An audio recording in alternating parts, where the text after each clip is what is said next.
Hello everybody, Weatherman 5 here with a forecast for tomorrow and Sunday regarding what's going to happen precipitation wise, when it'll happen, and if there is a chance for severe, which there is, believe me, and I'll walk into that here in just a second. Right now though, we're looking at some pretty nice weather out here, around 72 degrees here in Labadee, Missouri, partly cloudy skies. Couldn't ask for much better of a day. We're looking at that changing tonight and tomorrow though, with some thunderstorms possible between 6 and 11 a.m. tomorrow morning. Now, these are going to be very scattered in nature, and it appears like the focus will be further north of us. So anything that does move through our area is expected to be light, and I'm not anticipating any severe thunderstorms with this round. Once this moves out, we may have some clearing of the skies, maybe some cloud cover will dissipate. There's kind of a little bit of confusion on whether or not that'll happen, but one thing that I am noting is between probably 5 and 10 p.m. we do have a threat for some thunderstorms to potentially develop. And I say potentially because there are a few limiting factors on whether or not these storms will have the energy to be able to break through the capping inversion that's holding all that warm, moist air towards the ground. And that is called convective inhibition. Sorry about that.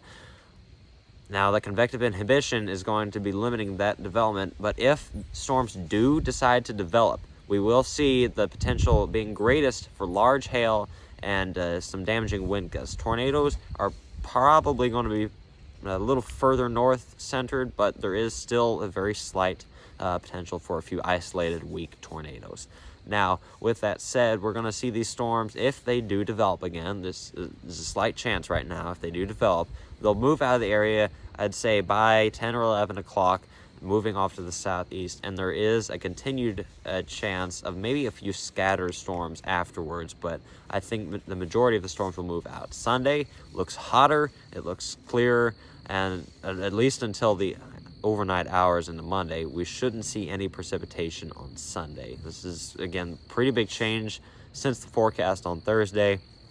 Just kind of an update and walking you through these latest revelations on what's going to happen, especially tomorrow. So keep in mind, warmer temperatures are expected Sunday with highs reaching 90 degrees in some areas. We're going to see some thunderstorms possible on Saturday, especially focusing on that morning hours for the most potential, but there is still a potential for bigger, stronger, possibly severe storms in the afternoon if they can overcome the convective inhibition that is in the atmosphere at that time. That's all I've got for you folks. I'll probably send out another forecast tomorrow morning just as an update to whether or not conditions have improved or worsened over the past 12 hours. So I'll let you know about that tomorrow morning. I'm Chief Meteorologist Ian Pfeiffer, KNL.